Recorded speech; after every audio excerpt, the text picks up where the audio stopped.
Sunday. It's great to see you again. Tanpa rasa sudah kita masuki bulan keempat kita beribadah di rumah.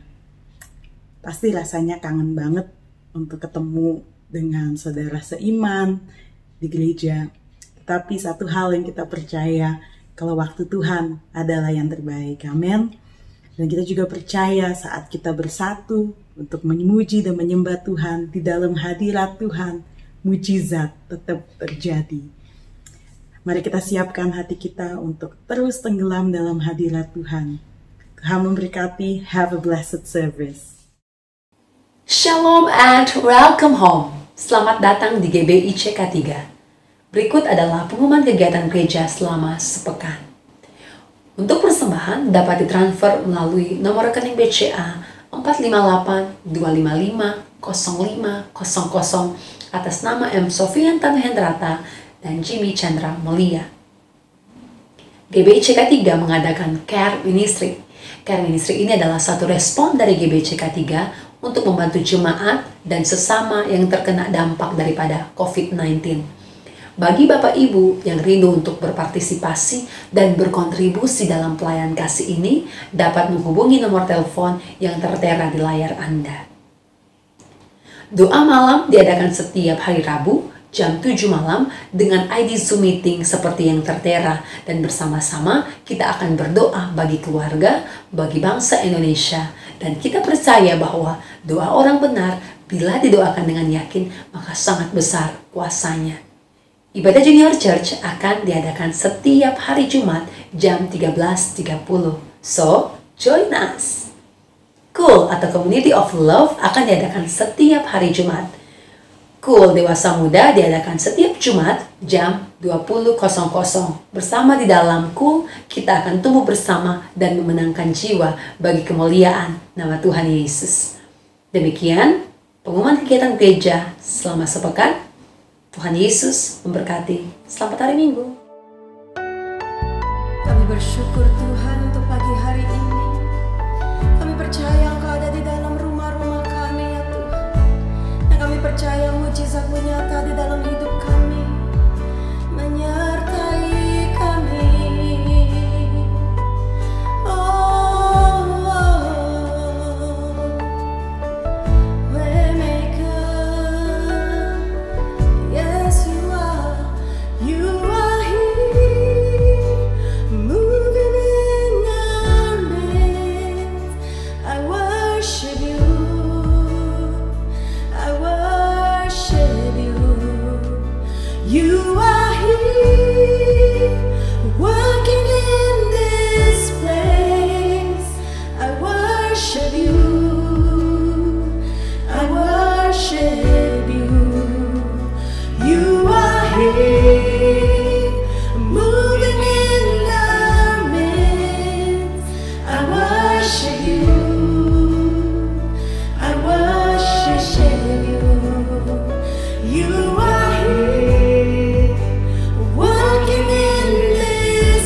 see it, you're working. Even when I don't feel it, you're working. You never stop, you never stop working. You never stop, you never stop working. Even when I don't see that you're working. Even when I don't feel that you're working. You never stop, you never stop working. You never stop, you never stop working. Even when I don't see that you're working. Even when I don't feel that you're working. You never stop, you never stop working. You never stop, you never stop working.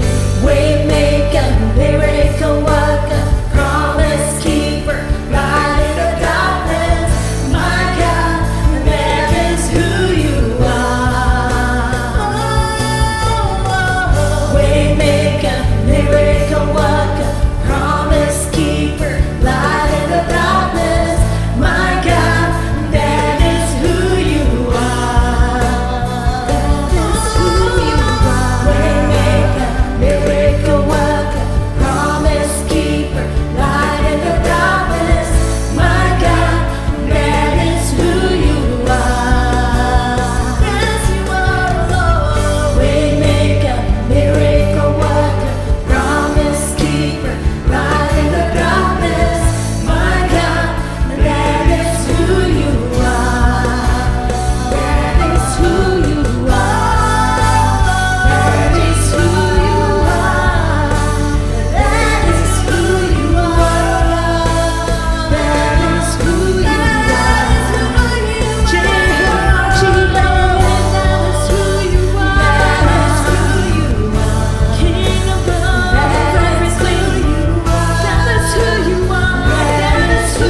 Shalom Bapak Ibu Saudara sekalian.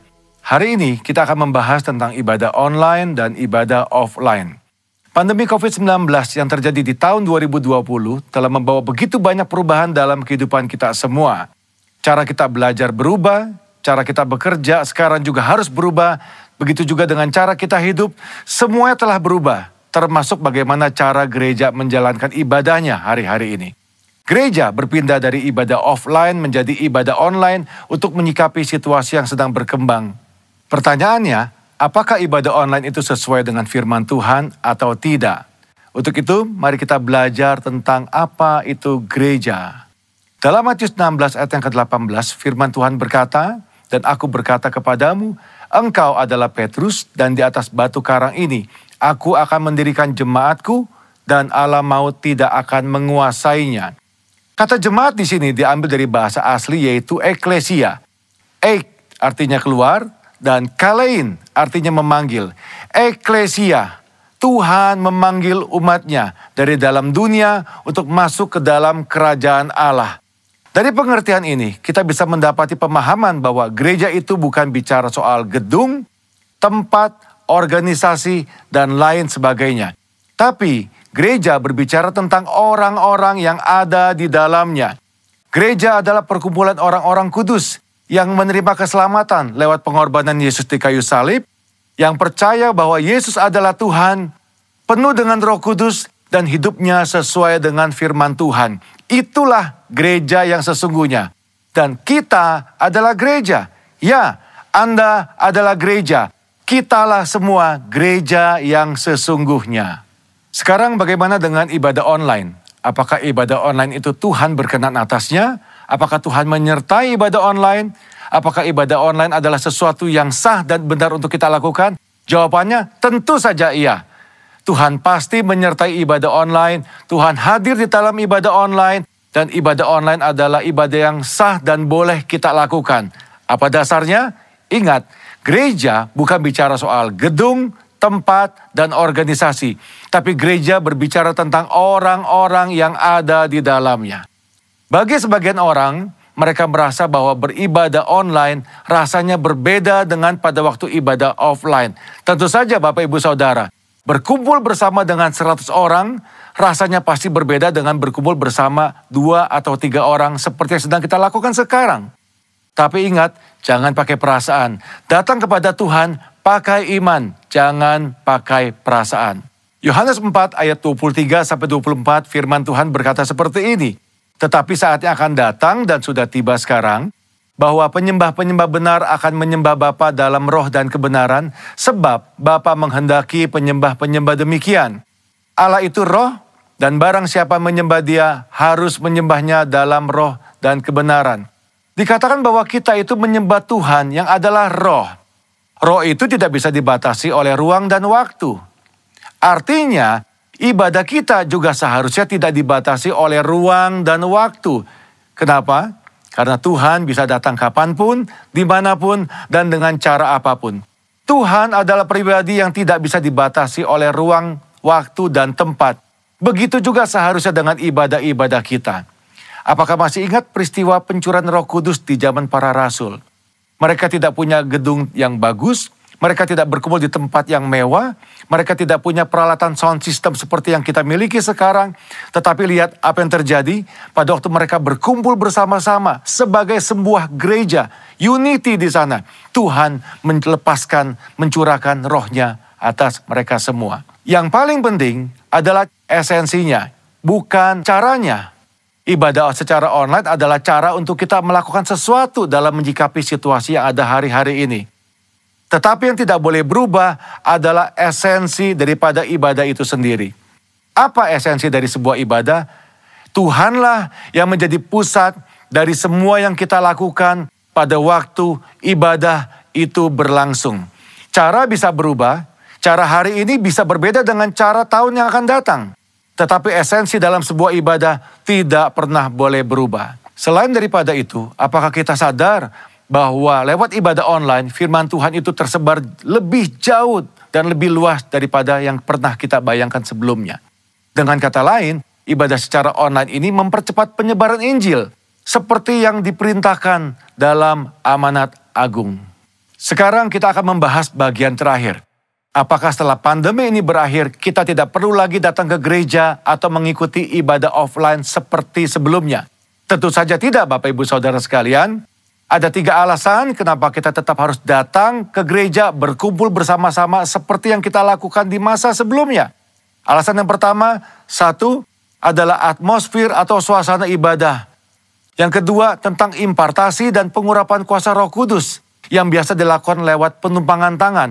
Ini sulit untuk dilakukan pada waktu ibadah secara online. Yang ketiga yang tidak kalah penting adalah tentang persekutuan bersama-sama. Ingat, gereja adalah perkumpulan orang-orang percaya. Disebut kumpulan karena memang jumlahnya lebih dari 1. Dan di dalam perkumpulan ini ada rasa saling di dalamnya.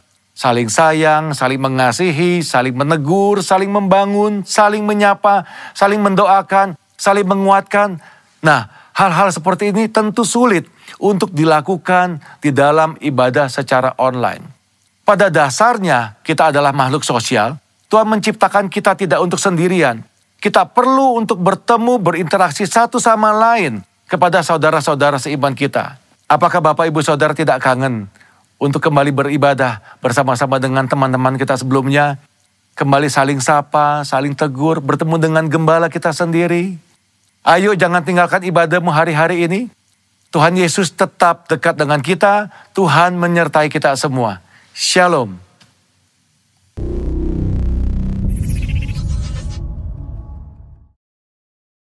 Salam saudara-saudari terkasih di dalam nama Tuhan Yesus. Saya berharap dan selalu mendoakan kita dalam keadaan sehat selalu, terjaga, dan di dalam perlindungan Tuhan Yesus yang sempurna. Terakhir kita belajar renungan tentang new normal. New normal ini sudah menjadi gaya hidup kita yang baru untuk menjalani hari demi hari ke depan. New normal ini berbicara tentang bagaimana kita harus memperhatikan kesehatan kita, bagaimana kita harus memperhatikan kebersihan diri kita, dimulai dari kedua tangan kita. Harus selalu bersih, kita harus rajin cuci tangan. Dan kita juga harus memakai masker di mana kita berhadapan dengan orang lain.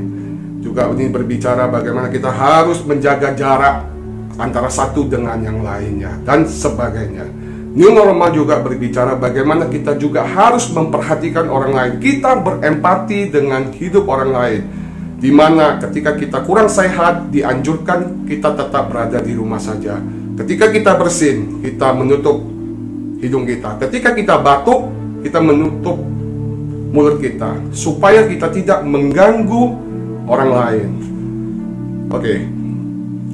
Dari Istana Presiden, Bapak Jokowi bersama dengan Ketua Gugus Depan sudah memberitakan tentang gaya hidup yang baru new normal beserta dengan protokol-protokol kesehatan COVID-19. Mereka berkata, gaya hidup yang baru ini new normal bisa berhasil kalau masyarakat memiliki kesadaran tinggi, juga memiliki disiplin, taat, dan patuh pada peraturan COVID-19 yang sudah ada. Kita hari ini belajar, sharing atau renungan yang saya beri judul, Hidup Disiplin di dalam Era New Normal. Kata kunci dari firman Tuhan ini adalah tentang disiplin. Disiplin menurut Kamus Bahasa Indonesia berbicara tentang ketaatan. Disiplin juga berbicara tentang kepatuhan. Kalau kita mau berhasil di dalam gaya hidup new normal, kita taat, kita patuh dalam segala peraturan yang sudah ada. Kita berbicara tentang disiplin pun saya kategorikan menjadi 3 bagian. Yang pertama adalah golongan orang yang memiliki disiplin yang sangat tinggi dalam dirinya, dan dia pun sanggup mengajarkan orang lain, sanggup menuntun orang banyak untuk hidup di dalam kedisiplinan. Ini berbicara para pemimpin, leaders. Disiplin yang kita pelajari dimulai ketika kita lahir dari kandungan ibu kita sudah terdidik, terlatih dengan disiplin. Orang tua kita disiplin memberikan setiap 3 jam sekali memberikan ASI atau susu dan makanan yang lainnya. Beranjak dewasa, bagaimana mereka mengajarkan kita untuk hidup teratur. disiplin untuk menjadi orang yang berhasil. Demikian juga kita bisa dapati di dalam bangku sekolah, kita bisa dapati juga di bangku kuliah. Bagaimana kita menjalani hidup dengan disiplin sehingga keberhasilan semakin mendekat dalam kehidupan kita. Golongan yang kedua adalah orang yang mempunyai disiplin yang tinggi dalam dirinya, namun dia tidak bisa mendisiplinkan orang lain, ataupun dia tidak peduli dengan orang lain. Ini saya sebut adalah golongan orang yang egois. Biarlah hari ini kita belajar, ketika kita memiliki pribadi yang disiplin, kita melangkah satu step ke depan. Kita mulai mendidik, kita mulai mengajarkan, memperhatikan orang lain juga bagaimana cara hidup disiplin. Golongan yang ketiga adalah orang yang menuntut hidup orang lain disiplin tinggi, namun dirinya sendiri tidak memiliki kedisiplinan. Saya katakan ini adalah golongan orang yang sangat-sangat luar biasa. Di dalam Alkitab pun kita sering membaca golongan orang yang seperti ini sering terjadi perseteruan, termasuk juga Yesus dengan orang-orang Farisi. Demikian dari tiga golongan ini kita belajar hari ini, kita termasuk di dalam golongan yang mana. Disiplin itu menjadi bagian yang sangat penting dalam kehidupan kita yang berhubungan dengan keberhasilan. Seorang mahasiswa, orang pelajar, mereka akan berprestasi ketika mereka disiplin untuk belajar setiap hari. Demikian juga dengan seorang atlet, kalau mau menjadi atlet yang hebat, mereka harus mendisiplinkan diri mereka untuk berlatih setiap hari juga. Sebagai seorang karyawan pun, kalau mau menjadi karyawan yang baik, harus disiplin mengerjakan tugas yang dipercayakan dan menyelesaikannya dengan disiplin.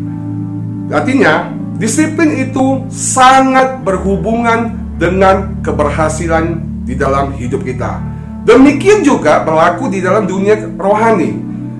Rohani kita mau bertumbuh, kita harus memiliki haus dan lapar akan Tuhan.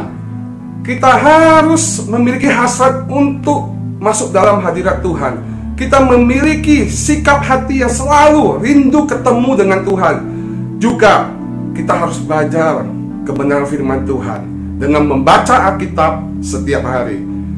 Kalau kita juga mau menjadi hamba Tuhan yang baik, kita juga harus memiliki kedisiplinan yang tinggi dalam diri kita, sehingga hidup kita bisa menjadi contoh, hidup kita menjadi teladan, dan nama Tuhan Yesus dipermuliakan. Dan ternyata disiplin itu juga sangat banyak dicatat di dalam Alkitab.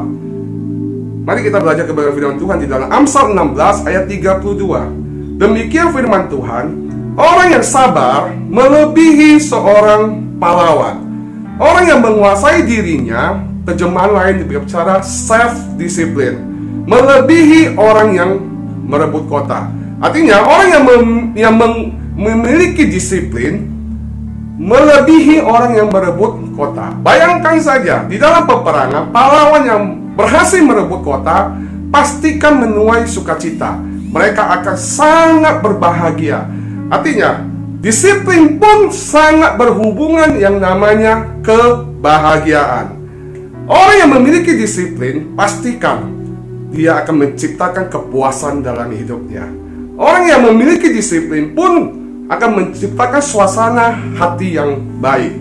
Akan jauh lebih berbahagia, juga jauh dari masalah, jauh dari konflik. Sebaliknya, orang yang tidak memiliki disiplin, umumnya hidupnya tidak bahagia atau kurang bahagia. Hidupnya kacau, rentan dengan konflik, dan banyak permasalahan dalam hidupnya. Saya kasih contoh. Saya berjanji dengan beberapa teman untuk besok kita ketemuan di salah satu tempat jam 9 pagi. Teman-teman semuanya sudah berkumpul sebelum jam 9. Sedangkan saya pribadi, jam 9 pagi saya masih di rumah. Bayangkan bagaimana mereka menantikan kedatangan saya. Mungkin mereka gelisah, mungkin mereka juga hati mereka bisa kacau. Mungkin juga mereka juga sudah punya jadwal. Setelah ketemu saya, mereka punya jadwal yang lain. Karena ketidakdisiplinan saya mengacaukan suasana. yang bisa mengakibatkan konflik terjadi. Amsal 25 ayat ke-28, firman Tuhan berkata, orang yang tak dapat mengendalikan diri atau tidak disiplin adalah seperti kota yang roboh temboknya. Firman Tuhan katakan, ketika kita tidak mempunyai disiplin, bagaikan kota yang roboh temboknya. Tembok berbicara adalah keamanan. Tembok berbicara adalah tentang perlindungan. Ketika tembok roboh, pastikan tidak ada perlindungan, tidak ada kenyamanan, tidak ada kesejukan dalam hidup kita. Yang ada hanya adalah kekacauan, masalah terjadi demi masalah dalam hidup kita. Oke, disiplin juga bisa membawa kita hidup teratur.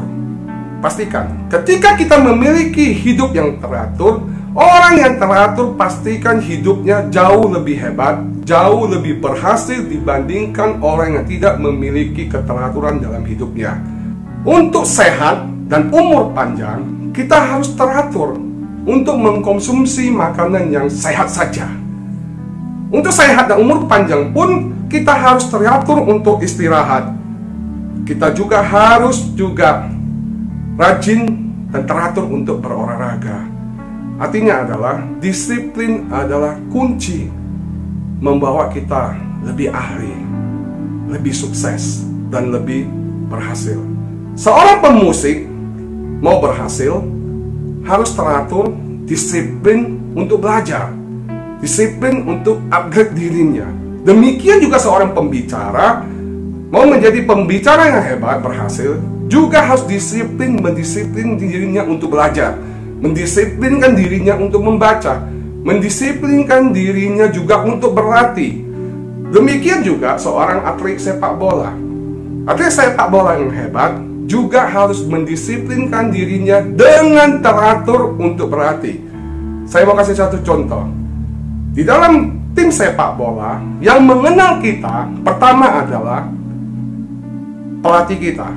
Kedua adalah para teman-teman pemain. Yang ketiga adalah penonton.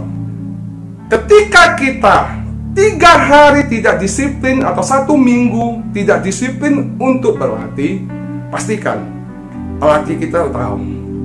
Ketika kita dimulai 2 minggu tidak berlatih, tidak latihan, teman-teman sepermainan mereka sudah tahu ternyata kita kurang berlatih. Sebaliknya, kalau kita 3 bulan tidak berlatih, bukan hanya pelatih kita, bukan hanya teman-teman pemain kita, semua penonton pun tahu kalau kita ini berbeda permainannya. Oleh sebab itu, tidak ada jalan pintas.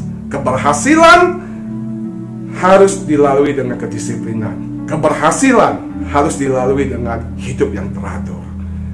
Di dalam Alkitab ada beberapa contoh, bahkan banyak contoh. Kita akan belajar 2 contoh hari ini. Yesus pun mendisiplinkan dirinya. Kita mencatat pagi-pagi dia sudah naik ke bukit untuk berdoa. Pagi-pagi dia mendisiplinkan dirinya untuk bersahat teduh dengan Bapa.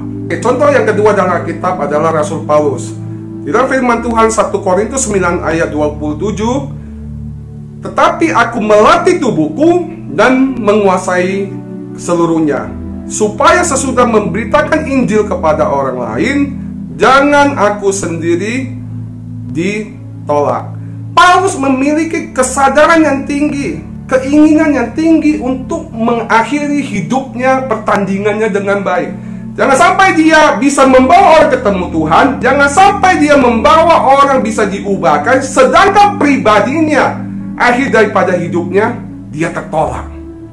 Nah, di dalam Galatia 5 ayat 22 berkata, tetapi buah roh ialah kasih, sukacita, damai sejahtera, kesabaran, kemurahan, kebaikan, kesetiaan, kelemah lembutan, dan penguasaan diri. Tidak ada hukum yang menentang hal itu. Perhatikan Bapak Ibu sekalian, buah-buah roh itu berbicara ada 9. Dimulai dari kasih, sukacita, damai sejahtera kita miliki, sampai kesabaran, kemurahan, kebaikan, kesetiaan kita miliki, kelemah lembutan pun kita miliki. Namun tidak akan sempurna kalau diakhiri tidak diakhiri dengan penguasaan diri, tidak diakhiri dengan disiplin, itu tidak akan sempurna. Artinya penguasaan diri atau disiplin itu begitu penting dalam hidup kita. Yang namanya buah-buah roh tidak akan muncul dengan instan. Bapak sekalian perhatikan, buah dihasilkan melalui dari satu benih yang ditabur di tanah. Benih ini bertumbuh dan menjadi satu pohon. Ketika pohon ini bertumbuh dengan baik, menghasilkan buah. Artinya bagaimana? Untuk menghasilkan buah kedisiplinan ini, kita perlu melatih tubuh kita melalui proses dan pembelajaran hidup. Bapak Ibu sekalian, kita jangan takut, kita jangan merasa bersalah. Untuk mendisiplinkan diri kita, itu Rasul Paulus katakan harus dilatih. Buah-buah roh itu harus mengalami proses pertumbuhan yang baik dan menghasilkan buah. Saya mau katakan lagi, disiplin juga bukan sesuatu yang dipaksa, tetapi melainkan disiplin itu lahir dari hati kita yang terdalam. Saya komitmen untuk berdisiplin dalam hidup kita. Bukan takut karena peraturan, bukan takut kalau saya tidak melakukannya saya malu, tapi lahir dari hati yang terdalam. Amin. Disiplin juga, ketika kita disiplin, juga wujud kita mengasihi Tuhan. Saya mendisiplinkan diri saya untuk ketemu Tuhan. Saya mendisiplinkan diri saya untuk menikmati hadirat Tuhan, belajar kebenarannya. Artinya saya wujud mengasihi Yesus. Disiplin juga bukan sesuatu rutinitas, bukan sesuatu rutinitas. Ingat, ketika kita lakukan disiplin sebagai rutinitas, kita akan jalan di tempat. Disiplin yang lahir dari hati kita membawa kita mengalami peningkatan demi peningkatan dari hari ke hari. Jadi begitu besar manfaat disiplin dalam hidup kita. Mari kita minta kepada Tuhan dengan kekuatan daripada Roh Kudus yang dicurahkan dengan dahsyat dalam kehidupan kita, memampukan kita hidup disiplin di dalam era new normal. Kita memiliki gaya hidup yang disiplin di dalam protokol kesehatan. Kita juga memiliki kedisiplinan yang tinggi dalam pribadi kita untuk menjadi orang yang baik, orang yang berhasil. Kita juga memiliki kedisiplinan yang tinggi di dalam kerohanian kita, sehingga setiap hari kita semakin bertumbuh, semakin mengenal Tuhan, semakin mengasihi Dia, dan nama Tuhan Yesus dipermuliakan. Mari kita tundukkan kepala kita. Tuhan, kami bersyukur kalau hari ini kami boleh belajar tentang kebenaran firman-Mu, tentang arti kata disiplin. Begitu penting, begitu luar biasanya rahasia di balik kedisiplinan. Kami akan menuai keberhasilan, kami akan menuai kebahagiaan, kami juga akan hidup teratur. Tuhan, terima kasih Tuhan. Roh Kudus, mampukan setiap kami, mampukan kami. Kami sadar kami mempunyai kelemahan, kami sadar hidup kami masih banyak yang harus kami perbaharui. Kami percaya hari ini kami terima satu pengertian yang baru. Kami diurapi Tuhan, kami diberi kekuatan yang baru oleh kuasa Roh Kudus yang bekerja saat ini juga. Terima kasih untuk kebenaran firman-Mu. Kalau hamba-Mu terbatas, hamba-Mu sudah selesai memberitakan kebenaran firman, Roh Kudus, Engkau hadir dalam setiap hati, dalam setiap pribadi demi pribadi. Engkau jamah, menegur, mengingatkan kami, sehingga kami menjadi pribadi yang semakin hari semakin berkenan, semakin indah, dan nama Tuhan Yesus dipermuliakan. Terima kasih Tuhan, terpujilah Engkau Tuhan Yesus. Haleluya. Dan mari kita angkat tangan kita siang hari ini, dan kita arahkan pandangan kita kepada Bapa di surga. Kekasih-kekasihnya Tuhan, terimalah damai sejahtera yang melimpah-limpah dari Allah Bapa, cinta kasih yang sempurna melalui Anak yang tunggal Tuhan Yesus Kristus, serta persekutuan yang manis melalui kuat kuasa Roh Kudus mulai saat ini hingga Maranatha, bahkan sampai selama-lamanya. Mari kita percaya, kita diberkati, sama-sama kita katakan amin.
hope you're super blessed by this week's service. So don't forget to like, subscribe, and share.